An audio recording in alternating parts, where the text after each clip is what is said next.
So what are the three priorities that Otto is trying to drive here? He wants his application to be highly available and resilient. So if anything goes down, it can fail over to a different AZ or a region.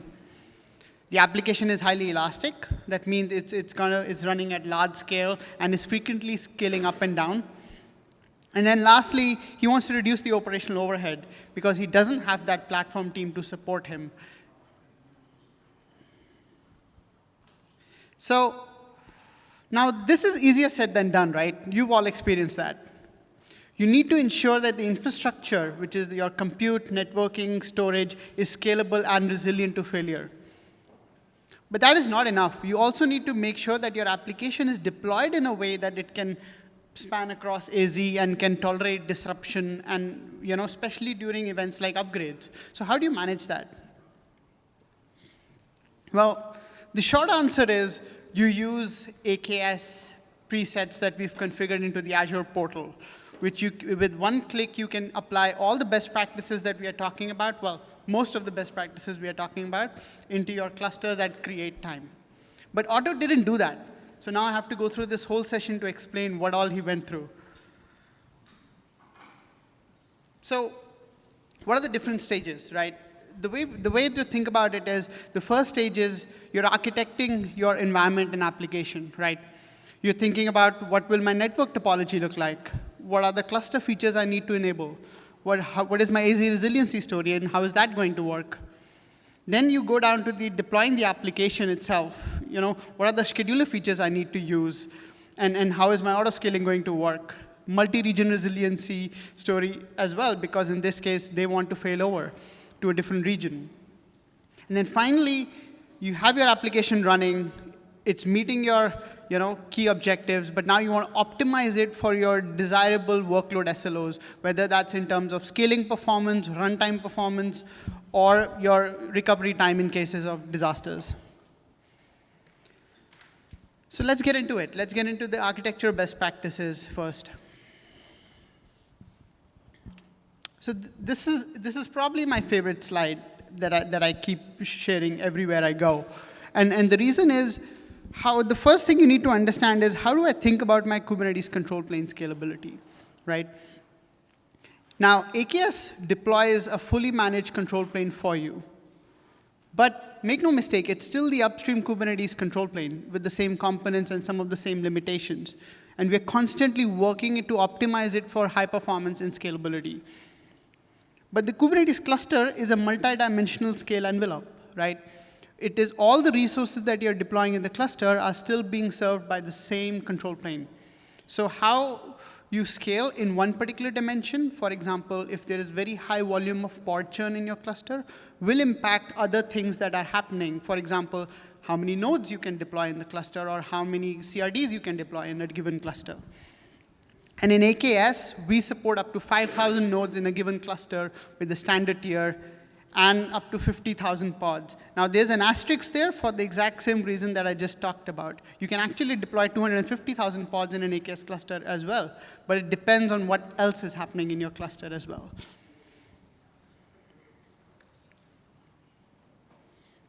So now that Otto understands, OK, how do I think about my cluster scalability, the next question becomes, how do I ensure AZ resilience, right? At least at the infrastructure layer.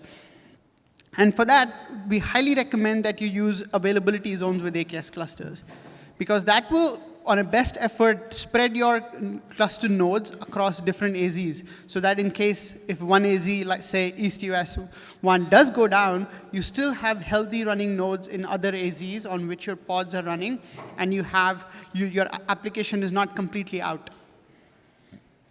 We also highly, highly recommend using standard tier for your production and at-scale environments. Now, in Otto's case, he started kicking the tires with AKS on free tier, right? Like most of the people do. But then when he started moving his application to production, he never upgraded to standard tier and immediately started running into scalability issues. Because, well, free tier is not meant to run at production or at large scale. But with standard tier, you get a guaranteed uptime SLA, which is backed by a financially backed SLA for up to 99.5% availability for your API server. And an AZ-enabled cluster 99.95% of API server uptime. So, okay, now he's set up his compute infrastructure for AZ resiliency. What about network? Now, Otto wanted cross-AZ failover, right? But he does not want the cost of running microservices cross-AZs. So in comes the Istio Manage add-on. Here we are using traffic policy locality LB setting to define a logical sequence of what to do in cases of failure. So in this case, the microservice 1 is actually talking to the microservice 2 within the same zone. But if there's a failure, it can quickly fail over to a different zone, that way managing the traffic and how it's shaping across the AZs. That's one way to reduce your cost while also having a good DR story. And then comes the storage layer, right? It's not enough to deploy a compute in a cross-AZ manner or have a network which spans across AZs. You also need to make sure that for your stateful workloads, your data is being replicated across AZs as well. You could do it at the application layer, but it's not that easy. And that's where ZRS disks come in, because they replicate the data at the storage layer, so you don't have to worry about it in the application layer. And we have a whole deep dive into stateful workloads later, so I'm not going to go too much into this topic just yet. So now let's look into the network architecture that Otto needs, right? The way to think about it is there are three basic components of it. It can get very complex very fast, but I'm going to start at the top and then go down, right? First is your east-west networking within the cluster, which is your CNI. Otto picked overlay CNI because they wanted to deploy thousands and hundreds of thousands of pods in a given cluster, and IP exhaustion was a real challenge. With overlay CNI, they got ease of management with no UDRs or route tables. They got the Cilium-based network policies, and they got easy migration over from CNI and KubeNet, how George demonstrated earlier in his keynote.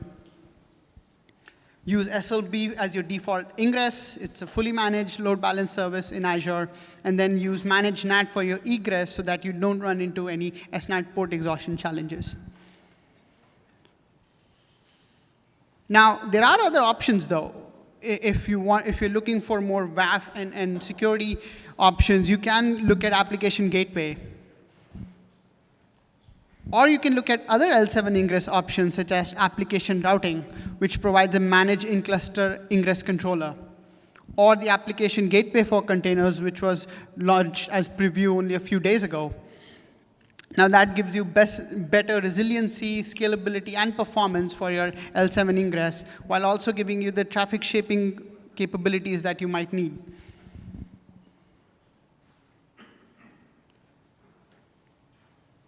Going back to the CNI, again, there are multiple options. We talked about overlay CNI, which gives you best-in-class data plane performance. But let's say you need external routable IPs, right? You have a use case where your pods across clusters need to talk to each other. Today, that is not possible with overlay CNI. So you could use Azure CNI with the Cilium data plane. So you still get the best of the Cilium data plane and the policies that it provides you, but you can use Azure CNI to get external routable IPs. Now, I'll hand over to Spencer, who's going to talk through some of the day one capabilities. Yeah, so we just covered some of the best practices in architecture, but now it's very important for Otto to consider the next steps, which are deploying the application and then how he can go about reducing some of that application overhead. So the first thing that Otto should think about is how his scaling pattern is going to impact the control plane and its load. And in turn, that will also be impacting his workload SLO. He needs to be able to get to a point where he can understand, shape, and change that workload SLO accordingly. So measure and optimize for the right SLOs, understand its impact on the control plane, and use AKS Kubernetes best practices. If Otto follows these steps, he will be very successful in reaching that SLO. So there are several different types of scaling patterns that Otto could be following. There's steady at scale, spiky rapid scaling, and batch jobs workloads. So for example, with something like batch jobs workloads, Otto might be thinking about an SLO like the end-to-end completion time for scaling performance. However, for Otto's application, he's going to be having more of a spiky and rapid scaling workload, so this SLO might not properly fit. Instead, he should consider something like the HTTP response rate or latency. These will much better fit his application. And so for something like game servers or event-based applications, it would kind of fall in this category and align with Otto's objectives. The most important takeaway is that each different type of scaling pattern is unique and each workload is unique. There's no one workload SLO that will fit all. Next, Otto can move to think about how he can actually optimize the application for availability. So he can leverage a few different scheduler features that AKS offers to go ahead and reduce some of that operational overhead and actually improve the application availability. The first is specifying the pod disruption budget. So this defines the minimum number of pods for critical applications. It is essentially a mitigation for voluntary disruptions like upgrade or pod deletes. And Kubernetes will also do its best effort to maintain the minimum number of pods. Next, Otto should make sure that he ensures every pod has resource requests defined. This is very critical for Otto as he has a very highly elastic application and will be doing a lot of scaling.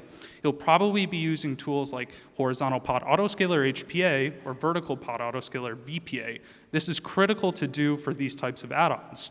It's also critical for the scheduler in order for the scheduler to make informed decisions about pod placement on nodes. Next, Otto can use taints and tolerations in order to pin resource-intensive applications. Given he's running this very elastic workload that's bursty and spiky, he probably is going to have a pretty resource-intensive application for either CPU or memory or both. He can use taints and toleration to pin these specific applications to specific nodes in order to have a best practice there and be successful. We strongly suggest that, for example, for ingress controllers, that those are pinned to dedicated nodes. Finally, Otto can use node selectors and node affinity to control the scheduling of pools on the or pods on the node. A good example here is that if you have a memory-intensive workload, these should likewise land on memory-intensive VMs. So now that Otto has thought a bit about the scaling and its effect on the control plane, as well as availability, he can now consider topology in Kubernetes. So what's the core issue here? It's that Otto wants to be able to protect their app from data center failures, and so to do that, he needs to spread the application workloads out across multiple availability zones, or AZs. So in order to do this, he can use topology spread constraints. And so we have an example of the deployment that he'll be using here on these YAML files over here. But essentially, the first thing, even before we dive into the YAML, is that we need to understand the difference between pod affinity and topology spread constraints. Pod affinity controls which nodes that a particular pod can be placed on based on the node labels that you have assigned for that node. It is not aware of all of the other pods in the deployment. Whereas topology spread constraints can help you control how the pods are spread out across multiple failure domains, such as custom specified failure domains, zones, nodes, and regions. And so now if we take a look at some of the YAML here, we're using do not schedule, which will actually put the pod into a pending state and not go ahead with scheduling the pod because the node does not have the proper topology constraints. Otto should also be aware of topology-aware routing. Topology-aware routing will change the routing behavior to prefer putting traffic in the zones that it originated from. What this will do is that in some scenarios, it will help improve both cost and performance. So for reducing some of that operational overhead, it's very useful.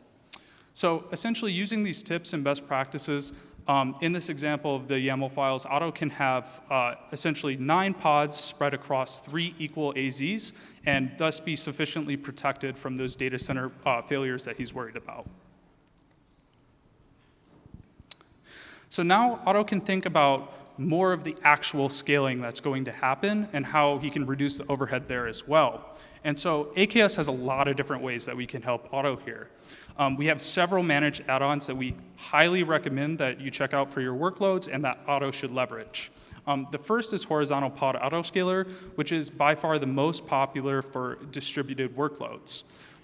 Essentially what HPA horizontal pod autoscaler does is it periodically adjusts the replica pods for the scalable resource, something like a stateful-based or deployment workload, and then it's based on either the pod metrics or custom metrics like CPU and memory utilization. We highly recommend to enable HPA, and it's probably the most simple scaling solution that we offer. Yep. Okay, so the question was Arcata and VPA out of preview. That's a great segue into the next topic here, scaling with Kata. So I'm excited to announce that Kata is now generally available as a managed add-on in Kubernetes. And Kata is something that will work really well in tandem with HPA. So Kata essentially periodically adjusts the replica pods.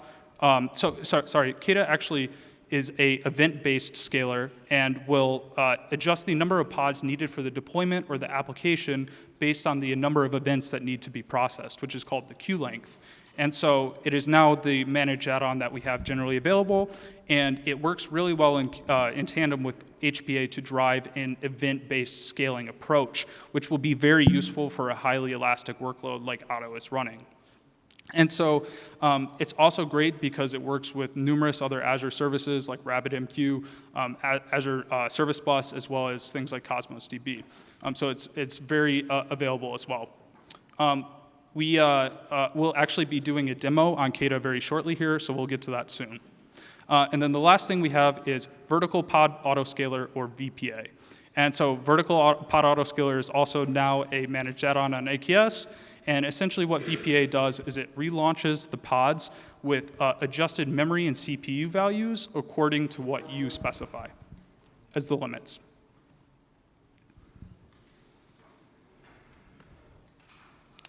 So now we are going to get into some best practices that will really apply for both cluster and node pool scaling for both performance and just general best practices. These are applicable for all workloads, so Otto should really make sure that he's following these from the get-go. The first is to use AKS standard tier, which Pavneet touched on earlier. This will really help his cluster scalability. The next is using cluster autoscaler with HPA. As we just touched on, it'll really help you have that hands-off approach to scaling, as well as reducing some of that operational overhead.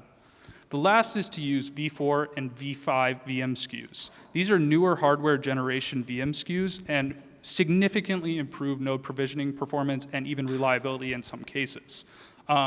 A note on these is that you should also make sure you're using larger VM SKUs if you're someone like Otto that's running with maybe a very large cluster size of over 500 nodes. Yep.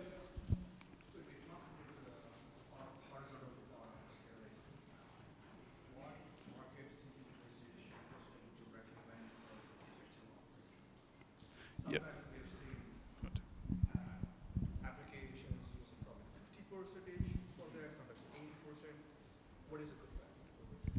Yeah, so I'll repeat the question. The question is, when you're using horizontal pod autoscaler, how do we set the requests and limits for the pods, basically, right?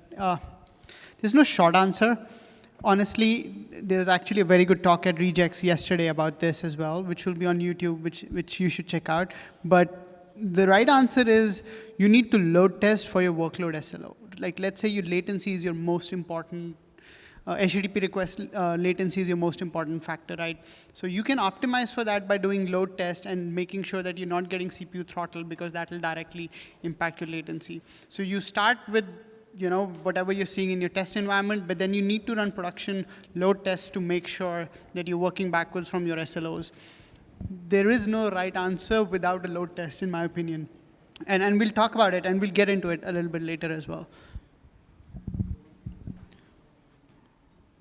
Great, so another tool here that we can touch on a little bit, but that George expanded a lot on earlier, is node auto provisioning. This is something that Otto should again consider for his scaling and reducing operational overhead. It's fantastic at bin packing, and it's now public preview on AKS. So if you want to learn more, you can check that out as well. So now we've thought through a lot of how Otto can go about deploying his application, as well as some of the best practices around scaling it. But it's still important that Otto is able to monitor and alert for his workload SLO and its failures. He needs to be able to judge whether or not it's performing as expected. So here is where the observability story comes into play. So AKS has a couple managed add-ons that we offer that we strongly recommend that Otto uses in order to be successful. The first is the Azure Monitor Managed Service for Prometheus. This is now supported as a service and handles a lot of the RBAC and authentication issues that you might have encountered previously that adds to that operational overhead. It's also automatically hosted and connected to your cluster and will directly send the metrics to an Azure Monitor workspace. Best of all, it has one-click integration with a managed Grafana instance. So Azure Managed Grafana is a fully managed service for analytics and monitoring solutions built on top of Grafana. Like I said, the best part of this is that it has that one-click integration with Managed Prometheus and will allow you to really see that observability story. You can use pre-built dashboards and then hopefully soon in the future be able to use community-built dashboards as well. So now that we've talked through a lot of the day one story that Otto has been following, he's decided that he wants to use AKS Fleet Manager in order to set up cross-region failovers. So AKS strongly recommends that you use Fleet Manager in order to simplify your multi-cluster management and deployment experience. And this can be whether it is deploying your applications across multiple regions or domain boundaries for a simpler resiliency story, or you can be scaling your Kubernetes services across multiple clusters spanning multiple regions. And we actually have a talk on this later today, so please stick around if you'd like to learn more about Fleet Manager. So getting back into what Pavneet touched on earlier, practice makes perfect. You need to load test. All of the theory behind this is great, and they're best practices that you should follow, but without load testing, you won't be able to determine what's actually right for your SLO and your workload. So on the AKS end, we wanted to share some of our insights. We do regular AZ down drills to test if our service is zone failure resilient. This could be things like trying to get quota and compute in new zones and seeing if we're still resilient depending on the response to that, as well as configuring Cosmos DBs with different types of zone redundancies to see if we still stack up properly. So again, please run similar types of drills like this to make sure that your service is resilient. On the AKS end, we found a lot of issues and have been able to address a lot of issues just by running this regular testing. So if you're interested in some of the testing options that we actually offer, we have a few managed add-ons. The first is Azure Load Test. Both Azure Load Test and Azure Playwright Testing are great load testing services that you can use to help test for that SLO. And then if you're interested in something like failure testing, you can use Azure Chaos Studio and fault injection via mesh. So now I'm going to hand it back off to Pavneet to talk more about that Kata demo. So before I jump into the demo, to go back to the question somewhat, I'm not sure if we've actually released this, but if I'm not wrong, the Container Insights workbook actually captures some of the CPU memory utilization and recommendations in it as well. So I think it was included in George's keynote as well. Go check that out. That will give you some of the recommendations that you're looking for around how do I set my pod limits and resources. So let's go into the demo. Like we shared a lot of information at you just now, right? So let's try to internalize that through a demo. So in this demo, what we're basically going to do is we're going to run a load test through Azure Load Test. And we are going to use Kata to use a ingress number of requests in the ingress as the metric to scale the application. And then we'll use Cluster Autoscaler to scale the nodes to, as more pods are created, Cluster Autoscaler will scale up the nodes as well. And we'll observe all of this in Azure Managed Grafana. Let's get started.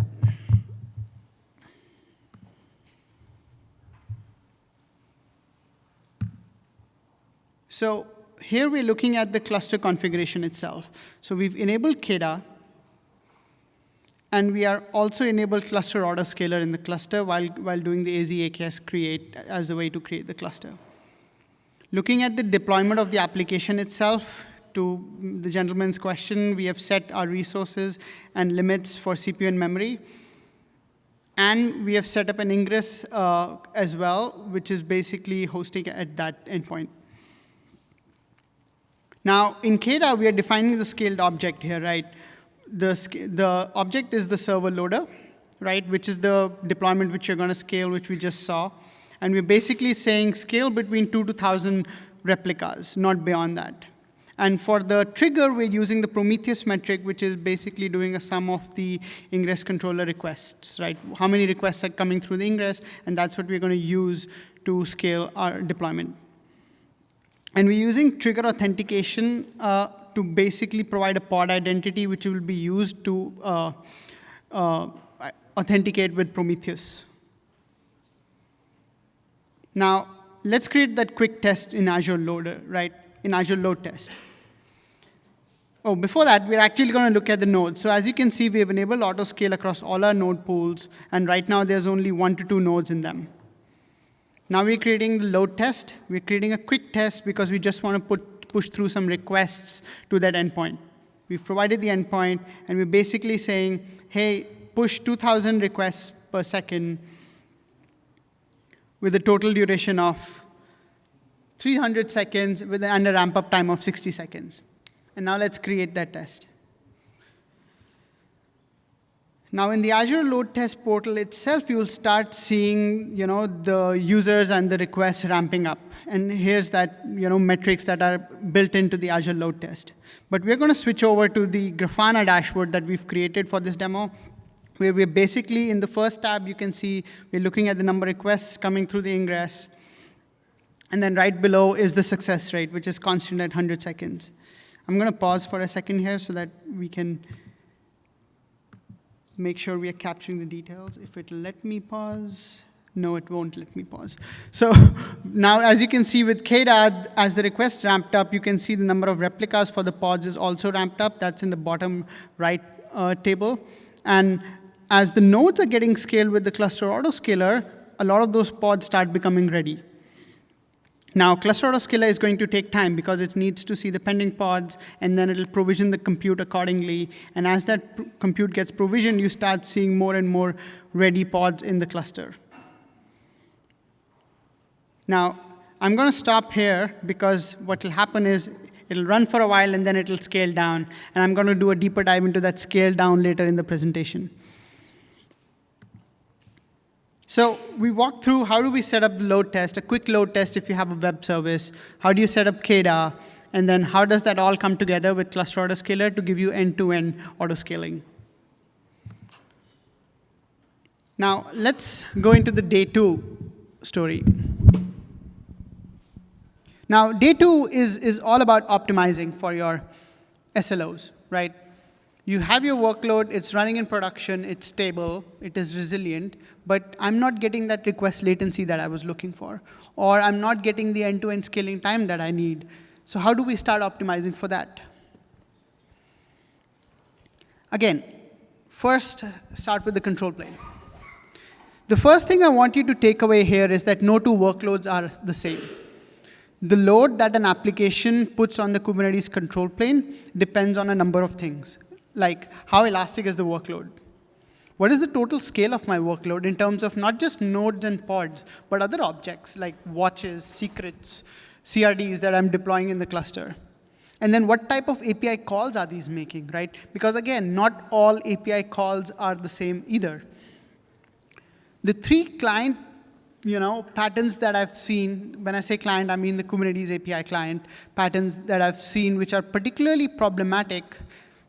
We call it internally into these 3 buckets, right? First is the n-square problem, which is I have, let's say, thousands of daemon sets in my cluster, right? Each running on a pod, on a node. Now, each of those daemon sets need to make list calls for all the pods in the cluster for the application logic to work, right? Now, that's problematic because you have thousands of clients now making massive list calls for all the objects or all the pods in the cluster, and that's going to put additional load on the API server and the etcd. So in this case, Auto decided to move to an operator-based model wherever possible, or set priority and fairness, because these list calls are not as important as some of the CRUD operations that are happening in the cluster, right? The second is the nature of list call itself, right? If you make unbounded list calls for all the objects, right? API server is going to the etcd and saying, hey, give me that list of all objects. Now etcd is crunching that, which can cause a memory spike, and then it sends back that request to API server, which can take some time, right? So latency becomes a factor there as well. So consider using informer classes there, right? Or set resource version with your API calls. If you don't care about the most recent state of the objects that you're looking for, API server can go hit its cache and give you that result. So that's why resource version equal to 0 becomes an important tool in your toolkit. You should also list in chunks, right? Pagination, it ensures that any single call is not large enough to exceed the latency you're looking for or is not causing memory spikes. And then last but not least are watches, right? For example, watches are frequently set on secrets to make sure if there's a rotation of secrets, you know instantly, right? But what happens is when you set a watch, it makes a large list call again to the API server. So it's like the root mother of all issues, list calls, right?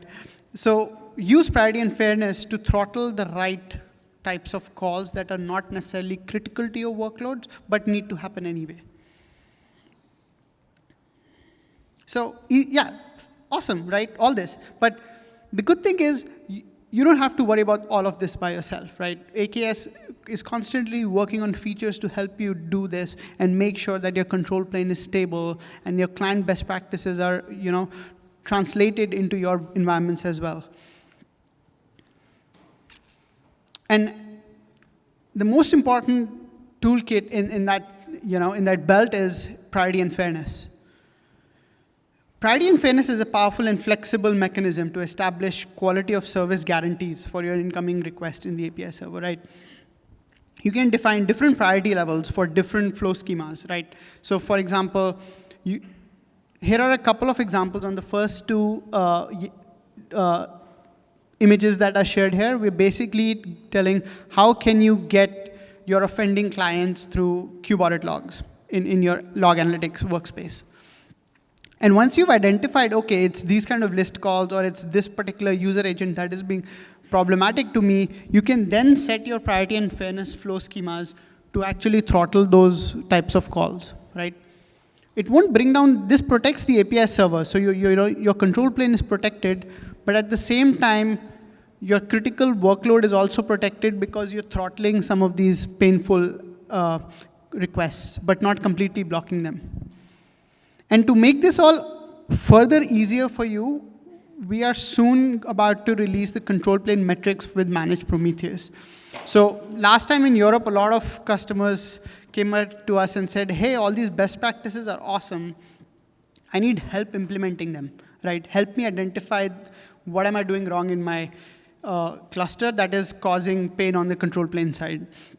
So we are going to ship not all, but a lot of the API server and etcd metrics to the managed Prometheus, where you'll basically be able to see for example, what's my API server latency by verb, or which user agents are making a lot of list calls, right? And we'll have pre-built dashboards in Grafana so that you don't need to figure out, okay, what do I need to look for? All the critical information will be pre-published. And that should be your go-to tool to understand how is my control plane doing? How do I need to load manage, right? With standard tier, AKS will auto-scale your control plane, right? We will auto-scale your API server and other components, but it's not infinite. That's where this becomes a shared responsibility, and we want to help you make sure that you're getting the SLOs in terms of reliability that you need. So that was about the control plane, right? Let's talk about the data plane, for lack of a better word. This is what end-to-end scaling looks like in Kubernetes. Now, I built this using ChatGPT, so please don't hold it, don't mind if one or two things are out of place. But basically, the end-to-end scaling looks like this. Load comes into the ingress or the application as a messaging queue or whatever, right? Now, you're either using Kata or HPA to auto-scale your deployments. That will create more replicas for your deployment. Now, pods are created, the pod object is created, but it is in a pending state because there's not enough compute in your cluster to run it. So now cluster autoscaler wakes up and says, OK, I need to go provision more nodes. Let me go ask Azure for those nodes. Then those nodes are provisioned. And then now scheduler says, OK, now I have the compute. Let me place those pods all over these nodes. But wait, for those pods to become ready, I need to pull the container image first and run the containers. That can take time. And then finally, when all of this is done, you have ready pods, and you're ready to serve the load. So there are 4 or 5 major steps here, each of which take time, right? So you need to make sure if end-to-end scalability is something that is important to you, I'm optimizing for those things. And once again, you're not alone in this. AKS is constantly working to make this end-to-end scaling faster and automated for you. And to that point, George shared earlier today, we announced artifact streaming is now in public preview, which will help improve your pod startup latency, because now you'll be able to pull container images up to 40x faster, as shown in this example. So if you're using, for example, I frequently work with a customer that uses 30 GB container image. And then they say, hey, why is my end-to-end scaling slow? This is exactly why, because the container image was taking a lot of time to pull. But now with artifact streaming, that will happen almost instantaneously. The other big chunk that we talked about in that end-to-end workflow was the node scaling part, right? And the one step where you have control over node scaling is the cluster autoscaler responsiveness. Now, we've configured some defaults in the cluster autoscaler in terms of the profile, which is the basic various parameters in the cluster autoscaler, which control how it scales up, scales down, and makes its decisions, right? But we can optimize it for our specific needs and workloads. For example, if you have a bursty workload, you can set a different scan interval, basically increase it, or decrease your scale down utilization threshold to get faster scaling and bigger batches of scaling. If you have if you're cost conscious, right, and you want to increase this responsiveness in terms of scaling down, you can reduce your scale down unneeded time or the scale down deploy after time, and that way control how the cluster autoscaler is behaving on your behalf.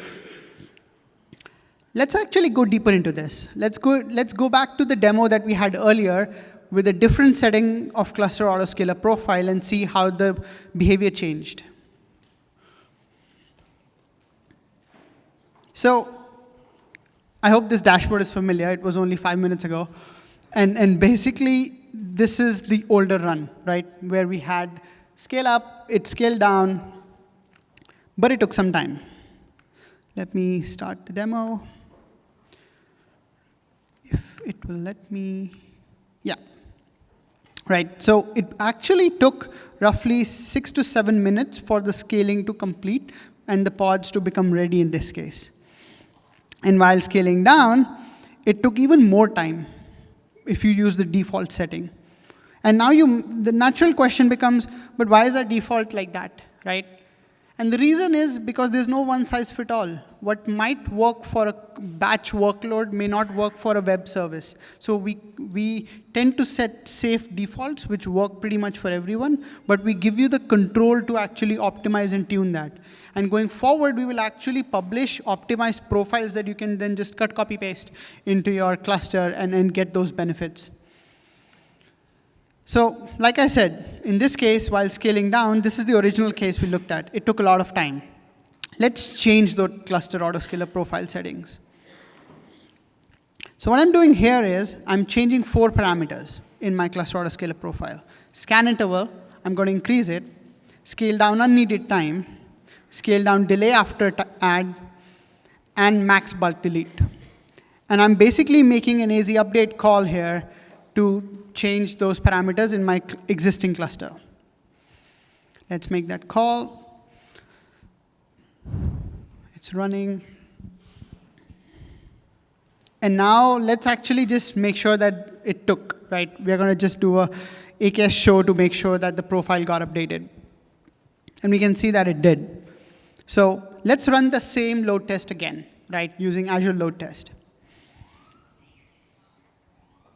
Somebody's on call is going. And then let's look at the load test, right? Now the load test is running. It's created the request. I'm actually sped up so that we can actually see the both scale up and scale down post facto. Otherwise we would have had to wait 10 minutes for the whole thing to happen. But in this case, you can actually see the number of steps during scale up are much lower. And the scale down is actually pretty immediate. Because we focused on the scale down, right? We reduced the scale down wait time and the scale down delay after add, and immediately you're seeing the impact here, where the scale down was rapid and the scale up was actually faster as well. To internalize that even further, right, this is what we did. In the default values, we had 10 seconds at scan interval. We increased it. Why? Because then it allowed the control plane to create more pods and put them in pending state. Now cluster autoscaler saw all the pending pods and knew exactly how many nodes it's going to need. So the step function that it needed, the number of steps reduced. The scale down unneeded time, we reduced it because we didn't want to wait for 10 minutes on an empty node, right? Similarly, scale down delay after add, we reduced because we didn't want to wait for 10 minutes. Now max empty bulk delete, we increased from 10 to 100 nodes. So what it does is now it gave a single delete call to Azure to say, hey, you can just kill all these nodes right now. You don't need to do 10, 10, 10, 10. And the result was scale down time almost halved. Nothing. You just one AZ AKS update call, and your scale down time immediately halved. That's a lot of cost saving. And even your scale up time, we weren't even trying to automate for that, right? That also improved. So we talked about scaling. We talked about control plane and how to think about it and how to load manage on the control plane. Let's talk about upgrades. I've been told it's the elephant in every Kubernetes room, right? But it's not as hard as as some of us think. There are 3 best practices that you need to follow to make sure that you don't run into issues. First is staying with the supported train. Why? Because we're constantly, both upstream Kubernetes and AKS is constantly shipping new features and improvements into new Kubernetes versions. And as long as you stay on that train, you get all those benefits, and then you don't need to worry about, oh, now I'm out of support for this node pool, or how am I going to skip these 1 or 2 Kubernetes versions and try to catch up.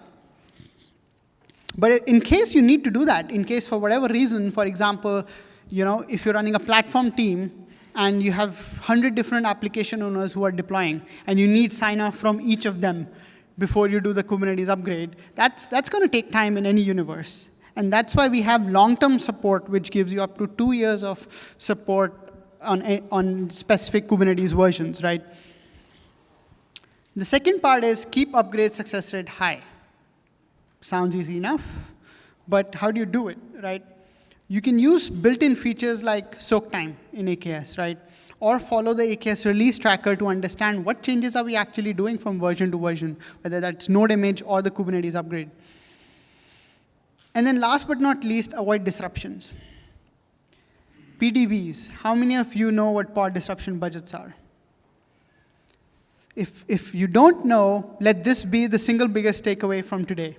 Please set pod disruption budgets on your critical workloads.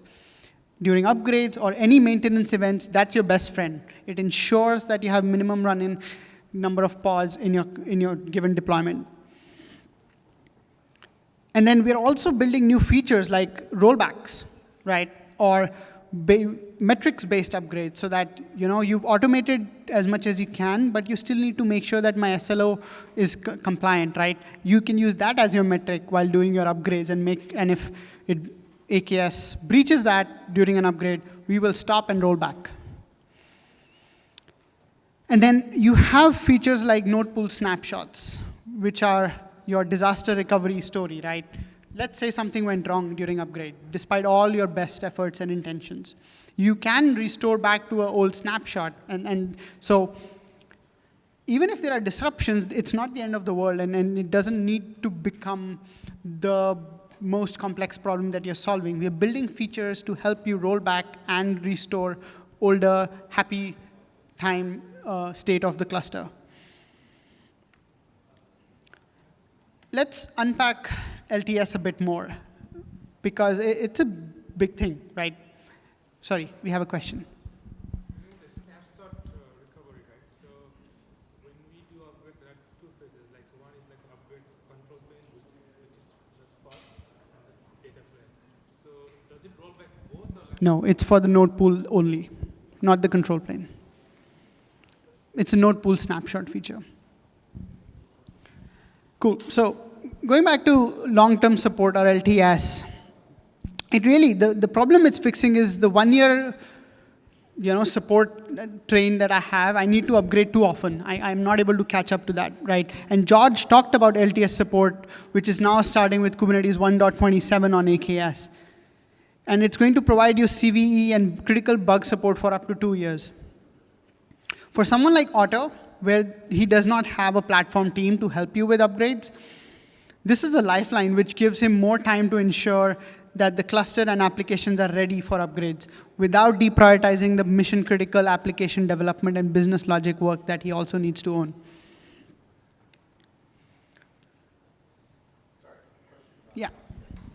Can you please speak to image updates when you're in LTS? Is that something that, The node image updates? yeah, the node should be doing image updates? Yes. Your Node OS updates should continue while you're on LTS. We'll have basically N/1, right? One LTS version will have multiple node image versions that will keep coming. You need to make sure that you're upgrading for those. So going back to the storage best practices, I'm not going to spend too much time here. You might just want to take a picture because we have a full stateful set deep dive session later today. So we talked a lot, right? We shared a lot of best practices today. Now, the good thing is Otto encoded all of these best practices and some node scaling benchmarks into a GitHub repository and AKS documentation. We will be publishing it later today, so it will be accessible to you, where most of the things that we talked about will be there in the AKS docs so that you can consume it at your own pace and make sure it becomes your guide to making sure that your environment is scalable and resilient. Let's do a quick rewind of the key takeaways, right? Use AKS portal presets. Don't be like Otto, right? Work backwards from your workload SLOs. You need to set alerts and monitors on your SLOs so that you're making sure that your business logic is being met, right? It's functioning as desired. Use AKS managed functionalities wherever possible because we are optimizing for resilience, scale, and disruption on your behalf. Load test. There is no replacement for load test, right? Fault test regularly. Especially your environment, which was 3 months ago, is not going to look the same in 3 months, right? So as it keeps evolving, you need to keep testing it again for your original goals. And last but not least, when you're thinking about resiliency, you need to think across the whole layer. Infrastructure, application, networking, everything, right? Miss one and the whole plan fails. Now, here's a plug. We didn't cover a lot of the observability best practices because it's just its own Pandora's box. And we have a booth session tomorrow at KubeCon that you can attend to get some of those things around managed Prometheus, around the troubleshooting solutions. And then we have another talk on Wednesday, which goes into monitoring infrastructure at scale. And we have a survey that we floated. We want your feedback. We want to hear from you. How can we improve our observability and troubleshooting experience? So please take 5 minutes, scan that QR code, and give us your feedback. How can we make the experience better for you? And that's it. Thank you.